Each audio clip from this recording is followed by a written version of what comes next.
ഇന്ത്യയെ തന്നെ പ്രതികൂലമായി ബാധിക്കുകയും ആശങ്ക വർദ്ധിപ്പിക്കുകയും ചെയ്യുന്ന ഒരു വിഷയമാണ് വഖഫ് നിയമം. ഇപ്പോൾ നമ്മുടെ രാജ്യത്ത് തന്നെ അതൊരു ഭീഷണിയായി മാറിക്കൊണ്ടിരിക്കുകയാണ്. ഈ വഖഫ് നിയമത്തെക്കുറിച്ച് വളരെയധികം പഠിക്കുകയും അതിനെക്കുറിച്ച് അപഗ്രഥിക്കുകയും ചെയ്ത വ്യക്തിത്വത്തിൻ്റെ ഉടമയാണ് ഫാദർ ജോഷി മയ്യാറ്റിൽ. അദ്ദേഹം നമ്മളോട് ഈ വിഷയത്തെക്കുറിച്ച് വളരെ വിദഗ്ധമായും വളരെ വ്യക്തമായും പങ്കുവയ്ക്കുകയാണ്. അച്ഛാ, നമസ്കാരം. കഴിഞ്ഞ ദിവസം ബഹുമാനപ്പെട്ട മുഖ്യമന്ത്രി മുനമ്പം അതിജീവനത്തിന് വേണ്ടി സമരം ചെയ്യുന്ന സമരക്കാരുമായിട്ട് ഒരു ഓൺലൈൻ മീറ്റിംഗ് നടത്തി. അദ്ദേഹം അതിൽ കുറച്ച് തീരുമാനങ്ങൾ എടുത്തിട്ടുണ്ട്. ആ തീരുമാനങ്ങളോട് അച്ഛൻ എങ്ങനെ പ്രതികരിക്കുന്നത്? ഓൺലൈൻ മീറ്റിംഗ് നടത്തി. ആ ഓൺലൈൻ മീറ്റിംഗ് മതിയായിരുന്നോ എന്നൊരു ചോദ്യമാണ് എനിക്ക് ഒന്നാമതായിട്ടുള്ളത്. ഇതുപോലൊരു പ്രശ്നം, ഇത്രയ്ക്ക് ജീവൽ പരമായ ഇത്രയ്ക്ക് പ്രശ്നമുള്ള ആളുകളുടെ അതിന് ഒരു ഓൺലൈൻ മീറ്റിംഗ് മതിയായിരുന്നോ? 2, ആ ഓൺലൈൻ മീറ്റിങ്ങിൽ ഇതിൻ്റെ ഉത്തരവാദിത്തപ്പെട്ടവരല്ലാത്ത ഒരാൾ എങ്ങനെ കയറി? അപ്പോൾ ഓൺലൈൻ മീറ്റിംഗ് നടത്തുന്നത് അതുപോലും ഗൂഢോദ്ദേശത്തോടെയാണോ എന്ന ചോദ്യമാണ് എനിക്ക് ചോദിക്കാനുള്ളത്. 2, ഓൺലൈൻ മീറ്റിങ്ങിലൂടെ അദ്ദേഹം പറഞ്ഞത് ഒരു ജുഡീഷ്യൽ കമ്മീഷനെ നിയമിക്കുന്നു എന്നാണ്. ജുഡീഷ്യൽ കമ്മീഷനെ നിയമിക്കുകയും ചെയ്തു എന്നാണ് അറിയുന്നത് രാമേന്ദ്രൻ നായർ. പക്ഷേ അദ്ദേഹം നിയമിതനായി ഉടനെ തന്നെ മാതൃഭൂമി ചാനലിന് കൊടുത്ത ആ ഒരു അഭിമുഖത്തിൽ അദ്ദേഹം പറയുന്നത് കേട്ടു, രേഖകളെല്ലാം ഈ മുനമ്പത്തുകാരുടെ രേഖകളെല്ലാം പരിശോധിച്ച് നിയമപരമായി കുടിയൊഴിപ്പിക്കാൻ ആവുമോ എന്നുള്ളതാണ് ശ്രമിക്കുന്നതെന്ന് അദ്ദേഹം പറയുകയും ചെയ്തു. അപ്പോൾ ഈ ഓൺലൈൻ മീറ്റിംഗ് കൂടി മുഖ്യമന്ത്രി അറിയിച്ച തീരുമാനം അവരെ രേഖകളൊക്കെ നോക്കി ഒഴിപ്പിക്കേണ്ടവർ ഒഴിപ്പിക്കുകയും അല്ലാത്തവരവിടെ നിർത്തുകയും എന്താണ് ഉദ്ദേശിക്കുന്നതെന്ന് മനസ്സിലാവുന്നില്ല. വഖഫ് ഭൂമി അല്ല എന്നുള്ളതാണല്ലോ മുനമ്പംകാരുടെ വാദം. അപ്പോൾ ഒരു ജുഡീഷ്യൽ കമ്മീഷനെ വയ്ക്കുമ്പോൾ എന്താണ് ആ ജുഡീഷ്യൽ കമ്മീഷൻ ചെയ്യേണ്ടത്? അപ്പോൾ വളരെ വ്യക്തമായിട്ടും എനിക്ക് പറയാനുള്ളത്, 1, അങ്ങനെ ഒരു ജുഡീഷ്യൽ കമ്മീഷൻ വരുന്നുണ്ടെങ്കിൽ, ഇപ്പോൾ ടേംസ് ഓഫ് റെഫറൻസ് വന്നിട്ടില്ലല്ലോ, അപ്പോൾ ടേംസ് ഓഫ് റെഫറൻസിൽ തീർച്ചയായിട്ടും വരേണ്ട കാര്യം 1, 2008 നിയമിച്ച നിസാർ കമ്മീഷൻ. ആ നിസാർ കമ്മീഷൻ ഈ മുനമ്പം ഭൂമിയെ സംബന്ധിച്ച് കൊടുത്ത റിപ്പോർട്ട്, അത് നമ്പർ 15 ആണ്, 15ാമത്തെ റിപ്പോർട്ടാണ്. ആ റിപ്പോർട്ട് തയ്യാറാക്കിയതിൽ പ്രൊസീജിയറലായിട്ടുള്ള ഇൻകറക്റ്റ്നെസ് ഉണ്ടായിട്ടുണ്ടോ? അത് പുനഃപരിശോധിക്കണം. അന്വേഷിക്കേണ്ട കാര്യങ്ങളെല്ലാം നിസാർ കമ്മീഷൻ അന്വേഷിച്ചോ? അത് പ്രധാനപ്പെട്ട കാര്യമല്ലേ, അന്വേഷിക്കേണ്ട കാര്യങ്ങൾ. ഇപ്പോൾ ഉദാഹരണത്തിന് ഈയിടെ പുറത്തു വന്നു പ്രൊഫസർ കെ എ ജലീൽ, അദ്ദേഹം ഫറൂഖ് കോളേജിൻ്റെ പ്രിൻസിപ്പലായിരുന്നു, ഒപ്പം ഈ വഖഫ് ബോർഡിൻ്റെ ചെയർമാനുമായിരുന്നു. എന്ന് മാത്രമല്ല, തുടക്കം മുതലേ ഈ വിഷയങ്ങൾ അറിയാവുന്നയാളാണ്. അപ്പം അദ്ദേഹത്തിൻ്റെ ആത്മകഥയിൽ അദ്ദേഹം കൃത്യമായിട്ട് എഴുതി വച്ചിരിക്കുകയാണ്, സിദ്ദിഖ് സേട്ടു 1 ലക്ഷം ഉറുപ്പിക വില നിശ്ചയിച്ചായിരുന്നു ഫറൂഖ് കോളേജിന് ഇത് നൽകിയത് എന്ന് കൃത്യം പറയാം. അപ്പോൾ വില നിശ്ചയിച്ചായിരുന്നു എന്ന് പറയുമ്പോൾ പിന്നെ ഇതെങ്ങനെ വഖഫാകും? പോട്ടെ, ഇതൊരു ദാനാധാരം പോലും ആകുമോ? ആകില്ല. പിന്നെ ഇത് ഒരു വിൽപ്പനയായിരുന്നു എന്ന് വരില്ലേ? അതായത് നിസാർ കമ്മീഷൻ്റെ ആ പ്രൊസീജിയേഴ്സ് ശരിയായിരുന്നോ എന്നുള്ളത് ഈ ടേംസ് ഓഫ് റെഫറൻസിൽ പരിശോധിക്കാനായി ഈ ജുഡീഷ്യൽ കമ്മീഷന് ടേംസ് ഓഫ് റെഫറൻസിൽ അത് വരണം. 2008 ഈ പറയുന്ന പ്രൊഫസർ കെ എ ജലീൽ ജീവിച്ചിരിപ്പുണ്ട്. 2012 അദ്ദേഹം മരിക്കുന്നത്. എന്തുകൊണ്ട് ഈ നിസാർ കമ്മീഷൻ അദ്ദേഹത്തെ കാണുകയും അദ്ദേഹത്തിൻ്റെ പുസ്തകത്തിലെ പരാമർശത്തിൻ്റെ അതിൻ്റെ വിശദീകരണം ചോദിക്കുകയും ചെയ്തില്ല? 2 കൂട്ടർക്കും പ്രധാനപ്പെട്ടയാളല്ലേ, ഫാറൂഖ് കോളേജിനും പ്രധാനപ്പെട്ടയാളാണ്, വഖഫ് ബോർഡിനും പ്രധാനപ്പെട്ടയാളാണ്. അപ്പോൾ പിന്നെ എന്തുകൊണ്ട് ചെയ്തില്ല? മറ്റൊന്ന്, നിസാർ കമ്മീഷനാണ് വഖഫ് ബോർഡിനോട് ആവശ്യപ്പെട്ടത് ഈ മുനമ്പം ഭൂമി വഖഫാണോ അല്ലയോ എന്ന് പറയണം. അതിനുള്ള കപ്പാസിറ്റി അവർക്കേ ഉള്ളൂ. പക്ഷേ അന്നത്തെ വഖഫ് ബോർഡ് ചെയർമാൻ ഇത് വഖഫ് ഭൂമിയാണെന്ന് ഓർഡർ ഇട്ടത് നിസാർ കമ്മീഷൻ്റെ റിപ്പോർട്ടിലെ നമ്പർ 7 പറഞ്ഞിരിക്കുന്നതാണ്, ഓർഡേർഡ് എന്നാണ്. അപ്പോൾ അങ്ങനെ ഓർഡർ ഇട്ടത് അന്വേഷിക്കേണ്ട കാര്യങ്ങളെല്ലാം അന്വേഷിച്ചു കൊണ്ടായിരുന്നോ? അപ്പോൾ രണ്ടാമത്തെ ടേംസ് ഓഫ് റെഫറൻസിൽ വരേണ്ട രണ്ടാമത്തെ കാര്യം, ഈ പറയുന്ന വഖഫ് ബോർഡ് ചെയർമാൻ മുനമ്പത്തെ വഖഫ് ഭൂമിയായി പ്രഖ്യാപിച്ചത് വേണ്ട എല്ലാ അന്വേഷണങ്ങളും നടത്തിയിട്ടാണോ? ഒന്ന്, ഈ ഭൂമി സിദ്ദിഖ് സേട്ടുവിൻ്റെ തന്നെ ആയിരുന്നോ? അദ്ദേഹത്തിൻ്റെ കയ്യിൽ ഇതെങ്ങനെ വന്നു? അദ്ദേഹത്തിൻ്റെ കയ്യിൽ എങ്ങനെ വന്നെങ്കിൽ അത് സത്താർ സേട്ടു കൊടുത്തു എന്നൊക്കെയാണല്ലോ പറയുന്നത്. അതൊരു പാട്ടവക ഭൂമിയായിരുന്നു എന്നും കേൾക്കുന്നുണ്ട്. അങ്ങനെയുള്ള കാര്യങ്ങളൊക്കെ പരിശോധിച്ചോ? ഇനി അങ്ങനെയല്ല എങ്കിൽ, പാട്ടവക ഭൂമിയല്ല എങ്കിൽ അവരത് പറയട്ടെ. എന്തുകൊണ്ടാണ് മട്ടാഞ്ചേരി രജിസ്റ്റർ ഓഫീസിൽ വളരെ ക്രൂഷ്യലായ ആ വിൽപത്രത്തിൻ്റെ ഡോക്യുമെൻ്റ് എന്തുകൊണ്ടാണ് പൊടിഞ്ഞിരിക്കുന്നത്? അപ്പുറം ഇപ്പുറമുള്ള എല്ലാ ഡോക്യുമെൻറ്റുകളും വളരെ ഭംഗിയായിരിക്കുമ്പോഴും എങ്ങനെയാണ് അവിടുത്തെ ഡോക്യുമെൻ്റ് അത് പൊടിഞ്ഞു പോയത്? അപ്പോൾ എന്താ ഇതിൻ്റെ പിന്നിൽ? ഇതൊക്കെ അന്വേഷിക്കേണ്ട ആവശ്യമില്ലേ? അപ്പം അതുകൊണ്ട് രണ്ടാമത്തേതായി വരേണ്ടത് വഖഫ് ബോർഡ് ചെയർമാൻ്റെ ഈ വഖഫാക്കിയുള്ള പ്രഖ്യാപനം, അത് എല്ലാ പ്രൊസീജിയേഴ്സും കീപ്പ് ചെയ്തിട്ടായിരുന്നോ? അങ്ങനെ സർക്കാരിന് ഇത് കിട്ടട്ടെ, നിയമോപദേശം കിട്ടട്ടെ. സത്യത്തിൽ മുനമ്പംകാരെന്താ പറഞ്ഞത്? ഇത് വഖഫ് ഭൂമിയല്ല. ഇനി വഖഫ് ഭൂമി ആകണമെങ്കിൽ പരിശോധിക്കേണ്ടതുണ്ട്, ഇത് മുഴുവൻ അളന്ന് തിട്ടപ്പെടുത്തേണ്ടതുണ്ട്. അത് സുപ്രീം കോടതി വിധിയുള്ളതാണ്. അപ്പോൾ സർവേ നടത്താത്ത, അത് കൃത്യമായി അളന്ന് കൃത്യമായിട്ട് ഇന്ന സ്ഥലം എന്ന് കൃത്യമായിട്ട് പറയാനുള്ള ഉത്തരവാദിത്വമില്ലേ? അത് ഇല്ലാതെ എങ്ങനെ വഖഫ് ഭൂമിയായിട്ട് പ്രഖ്യാപിക്കും? 2009 അത്തരമൊരു പ്രഖ്യാപനം വഖഫ് ബോർഡ് ചെയർമാൻ നടത്തിയപ്പോൾ ഈ അളവ് നടന്നോ? നാട്ടുകാർ പറയുന്നു നടന്നിട്ടില്ല. അവർക്ക് കൃത്യമായിട്ട് അറിയാമല്ലോ, അവരവിടെ താമസിക്കുന്നവരല്ലേ. നടന്നിട്ടില്ല. അപ്പോൾ പിന്നെ എങ്ങനെ ഇത് വഖഫായിട്ട് മാറും? ഇങ്ങനെയുള്ള ഗുരുതരമായ വിഷയങ്ങൾ, ഇതാണ് ജുഡീഷ്യൽ കമ്മീഷൻ ഫോക്കസ് ചെയ്യേണ്ടത്. അല്ലാതെ പിന്നീട് മുഖ്യമന്ത്രി സംസാരത്തിൽ ഇന്നലെയോ മറ്റോ അദ്ദേഹം പറയുന്നുണ്ടായിരുന്നു, വഖഫ് ഭൂമിയിൽ നിന്ന് ഇവരെ കൂടി ഒഴിപ്പിക്കുകയില്ല, അതിനാണ് സർക്കാർ ശ്രമിക്കുന്നതെന്ന്. അപ്പോഴും വഖഫ് ഭൂമി ഇവിടെയാണ് വിഷയം. അപ്പോൾ അതുകൊണ്ട് ഈ ടേംസ് ഓഫ് റെഫറൻസിൽ വരേണ്ട പ്രധാനപ്പെട്ട കാര്യങ്ങൾ ഇതൊക്കെയാണെന്നാണ് എനിക്ക് പറയാനുള്ളത്. അല്ല, ഇനിയിപ്പോൾ നമുക്ക് ഇതിനകത്തൊരു സ്റ്റാറ്റ്യൂട്ടറി ഉണ്ടാവേണ്ടിയിരിക്കുന്നു അല്ലേ? അതുകൊണ്ട് മാത്രമേ ഇതിനൊരു രക്ഷയുള്ളൂ എന്ന് കരുതുന്നുണ്ടോ? വഖഫ് നിയമത്തിന് അമെൻമെൻ്റ് ഉണ്ടാവണം. അതാണ് ഒന്നാമത്തെ കാര്യം. കാരണം വഖഫ് നിയമം, ഇപ്പോഴുള്ള വഖഫ് നിയമം ഒത്തിരിയേറെ പഴുതുകളിട്ട് ഉണ്ടാക്കിയിരിക്കുന്നതാണ്. ആ പഴുതുകൾ ഉപയോഗിക്കാൻ വഖഫ് ബോർഡ് ചെയർമാൻമാർക്കും വഖഫ് ബോർഡ് മെമ്പേഴ്സിനും ഈ കുറേ നാളുകളായിട്ട് ഒത്തിരി ഉത്സാഹമുണ്ട്. അതുകൊണ്ടാണ് 1995 ഉണ്ടായ ആ ആക്ട് ഇത്രയും നാളും വലിയ പ്രശ്നമൊന്നും ഉണ്ടായില്ലല്ലോ. ഈയിടക്കാണല്ലോ ഉണ്ടായിട്ടുള്ളത്.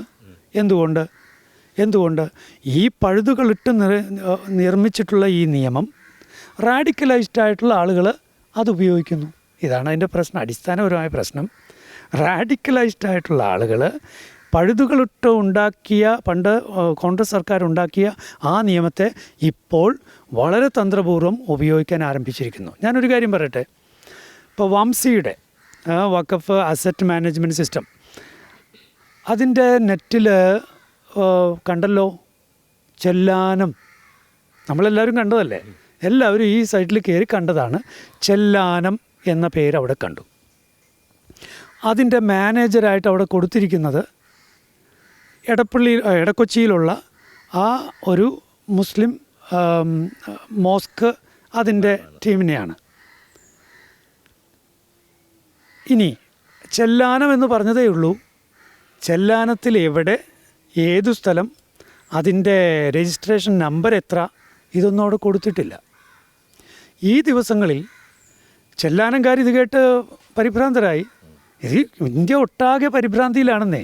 ഈ വഖഫ് നിയമം കൊണ്ട് അത് ഇതുപോലെ റാഡിക്കലൈസ്ഡ് ആയിട്ടുള്ള ആളുകൾ കയറി ഇതുപോലെ ഉപയോഗിക്കുന്നത് കൊണ്ട്, ഇപ്പോൾ എല്ലായിടത്തും ഇങ്ങനെ നോട്ടീസ് കൊടുത്ത് പോയല്ലേ. അപ്പോൾ റാഡിക്കലൈസ്ഡ് ആയ ആളുകൾ ഇത് ഉപയോഗിക്കുന്നത് കൊണ്ട് കേരളത്തിലാകട്ടെ ഇന്ത്യ ഒട്ടാകെ ആകട്ടെ ആളുകൾ ഭയത്തിലാണ്. പ്രത്യേകിച്ച് മുനമ്പം വിഷയം ഇതുപോലെ എല്ലാവരുടെയും മനസ്സിലെത്തിയതോടുകൂടി ആളുകൾ വളരെ ജാഗ്രതയുള്ളവരാണ്.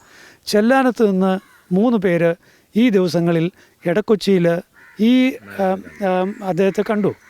അവിടെ ചെന്ന് സംസാരിച്ചപ്പോൾ അവർ പറയുകയാണ്, അങ്ങനെയൊന്നുമില്ല, അപ്പോൾ പിന്നെ എങ്ങനെ വന്നു? നിങ്ങളുടെ പേരവിടെ എങ്ങനെ വന്നു? എങ്ങനെ ചെല്ലാനം എന്നുള്ള പേര് വന്നു? അതെന്തോ ടെക്നിക്കൽ എററാണ്, അത് അങ്ങനെ ഒരു സംഭവമേ ഇല്ല. അങ്ങനെയെങ്കിൽ നിങ്ങളെന്തു ചെയ്യണം? ഒഫീഷ്യലായ ലെറ്റർ പാഡിൽ ഇതാ ഇങ്ങനൊരു സാധനം ഇതിൽ വന്നിട്ടുണ്ട്, ഇത് ഞങ്ങളുമായിട്ടൊരു ബന്ധമില്ലാത്തതാണ്, അത് ഞങ്ങൾക്കറിയില്ലാത്ത കാര്യമാണ്, ആരാണിത് കേട്ടിരുന്ന് അന്വേഷിക്കണം, ഇത് ഞങ്ങളുമായിട്ടൊരു ബന്ധമില്ല, ഇങ്ങനൊരു സാധനമില്ല, ചെല്ലാനത്ത് ഇങ്ങനൊരു സംഭവമില്ല എന്ന് ഒഫീഷ്യലായിട്ട് അവർ അറിയിക്കേണ്ടതല്ലേ? ഇതുവരെ അങ്ങനെ വല്ലതും കണ്ടോ? ഇല്ല. ഈ 3 പേരോട് അവർ പറഞ്ഞു ഇങ്ങനൊരു പ്രശ്നമില്ല, ഇല്ല, അത് ടെക്നിക്കൽ എറർ എന്ന് പറഞ്ഞാൽ ഇപ്പോൾ എന്താണെന്ന് മനസ്സിലായോ? ടെക്നിക്കൽ എറർ എന്നുള്ളതാണ് കർണാടകത്തിലും സംഭവിച്ചതായിട്ട് അവരും ഉപയോഗിച്ച വാക്ക് ടെക്നിക്കൽ എറർ, ക്ലറിക്കൽ മിസ്റ്റേക്ക് എന്ന് പറഞ്ഞ്. എന്താ ക്ലറിക്കൽ മിസ്റ്റേക്ക്? ആ പരിസരത്തുള്ള 15,000 ഏക്കർ ഭൂമി ഒരൊറ്റ രാത്രി കൊണ്ട് ടൈറ്റിൽ മാറി വഖഫ് ബോർഡിൻ്റെ കീഴിലായി. ഇതിനെയാണോ ക്ലറിക്കൽ എറർ എന്ന് ഇനി ഇന്ത്യ മനസ്സിലാക്കേണ്ടത്? ഡിക്ഷണറിയിൽ പദങ്ങളുടെ അർത്ഥം പോലും മാറിപ്പോവുകയാണ്. ക്ലറിക്കൽ മിസ്റ്റേക്ക് സമം നാട്ടുകാരുടെ ഭൂമി വഖഫ് ബോർഡിൻ്റെ പേരിലേക്ക് പെട്ടെന്ന് മാറിപ്പോകുന്ന പ്രതിഭാസത്തെയാണ് ക്ലറിക്കൽ എറർ എന്ന് പറയുന്നതെന്ന് ഇപ്പോൾ ഇനി ഡിക്ഷണറിയിൽ മാറ്റി എഴുതേണ്ട ഒരു അവസ്ഥയായില്ലേ? അല്ലേ, സാധാരണ ക്ലറിക്കൽ എറർ എന്ന് പറഞ്ഞാൽ ഒരു ഡേറ്റ് ഓഫ് ബർത്തിൽ ഒരു നമ്പർ മാറുക, അതൊക്കെയാണ് എറർ. ഇത് ഇത്രയും വലിയൊരു ഡോക്യുമെൻ്റ് മാറുന്നത്. ഇനി ഈ എറർ ക്ലറിക്കൽ എററാണെന്ന് മനസ്സിലാക്കിയ ആളുകൾ സ്വന്തം പേരും അഡ്രസ്സും അവിടെ കിടന്നിട്ട് അവരെന്തുകൊണ്ടാണ് ഇത് പറയാതെ ഇങ്ങനെ വായുടച്ചിരിക്കുന്നത്? ഞാൻ പറയുന്നത് സത്യത്തിൽ മുസ്ലിം സഹോദരങ്ങൾ പ്രത്യേകിച്ച് ഇതുപോലുള്ള പേരുകളിലൊക്കെ വരുന്നവർ അവർ ഈ സമയത്ത് ശക്തമായിട്ട് മുന്നോട്ടിറങ്ങണം. കാരണം എന്താ, ആ സമുദായം മുഴുവൻ ചീത്തപ്പേര് കേൾക്കുകയാണ് ഈ വഖഫ് ബോർഡിൻ്റെ ഈ കുസൃതികൾ കൊണ്ട്, ഇത്തരത്തിലുള്ള ക്ലറിക്കൽ മിസ്റ്റേക്കുകൾ കൊണ്ട് മൊത്തം മുസ്ലിം സമുദായവും ഒരു കുറ്റപ്പെടുത്തലിന് ആരോപണ വിധേയരായിട്ട് നിൽക്കുന്നു. വല്ല ആവശ്യമുണ്ടോ? അപ്പോൾ ശരിക്കും എന്താ ചെയ്യേണ്ടത്? ഇങ്ങനെയുള്ള സമയങ്ങളിലൊക്കെ അപ്പോൾ അവിടെയാണ് മുസ്ലിം ലീഗ് ഇടപെടേണ്ടത്, അവിടെയാണ് സമസ്ത ഇടപെടേണ്ടത്, അവിടെയാണ് മറ്റു പ്രസ്ഥാനങ്ങൾ, മുസ്ലിം പ്രസ്ഥാനങ്ങൾ ഇടപെടേണ്ടത്. ഇങ്ങനെ വന്നിരിക്കുന്നത് ഇങ്ങനത്തെ ഒരു കാര്യമേ ഇല്ല, അത് ആരോ കളിച്ച കളിയാണ്, വേറെ ആരും അല്ലല്ലോ, ഇത് വംശിയിലല്ലോ വന്നിരിക്കുന്നത്. Waqf asset managing assets and management സിസ്റ്റത്തിലാണ് വന്നിരിക്കുന്നത്. അല്ല, കഴിഞ്ഞ ദിവസം ആർച്ച് ബിഷപ്പിനെ കാണാനെത്തിയ മുസ്ലിം ലീഗിൻ്റെ നേതാക്കന്മാർ, കുഞ്ഞാലിക്കുട്ടി ഉൾപ്പെടെ പറഞ്ഞത് ഞങ്ങൾ എല്ലാവിധ പിന്തുണയും നിങ്ങൾക്കുണ്ട്, നിങ്ങൾക്കൊരു നെഗറ്റീവ് സംഭവിക്കില്ലെന്ന്. അതിനെക്കുറിച്ച് അച്ഛൻ എന്ന് പറയും. ഈ ഇങ്ങനെയുള്ള വിഷയങ്ങളിൽ തങ്ങൾ പ്രതിക്കൂട്ടിലാകുന്നൊരു സമയത്ത് അങ്ങനെ വന്നാൽ മതിയോ? അപ്പോൾ തങ്ങൾക്ക് ക്ഷീണം വരുന്ന നേരത്ത്, ബുദ്ധിമുട്ടുണ്ടാകുന്ന നേരത്ത് അവിടെ ഒരു പൊടിയിടാനായിട്ട് വന്നാൽ മതിയോ? ഈ വഖഫ് നിയമം കഴിഞ്ഞ 1995 ഏതാണ്ട് 29 വർഷങ്ങളായിട്ട്, 29 അല്ല 35 അല്ലേ, 95 എന്ന് പറയുമ്പോൾ 29 വർഷങ്ങളായിട്ട് ഇവിടെയുണ്ട്. ഇതിലൂടെ പ്രശ്നം തുടങ്ങിയിരിക്കുന്നു. അപ്പം മുസ്ലിം ലീഗ് ഇടപെടണം, അപ്പം സമസ്ത ഇടപെടണം, അപ്പം ഈ നേതാക്കൾ ഇടപെടണം. ഇത് ശരിയല്ല, ഇങ്ങനെയുള്ള ക്ലെയിംസ് ശരിയല്ല, അതിന് ഇടയാക്കുന്ന നിയമനിർമ്മാണം ആണെങ്കിൽ അത് തിരുത്തണം, അത് പറയട്ടെ, അതല്ലേ പറയേണ്ടത്, അവിടെയല്ലേ ആത്മാർത്ഥത കാണേണ്ടത്. കോൺഗ്രസ് ആയാലും CPM ആയാലും റിയൽ ഇഷ്യൂവിനെ അവർ ഹൈലൈറ്റ് ചെയ്യുന്നില്ല. റിയൽ ഇഷ്യൂ എന്താണ്?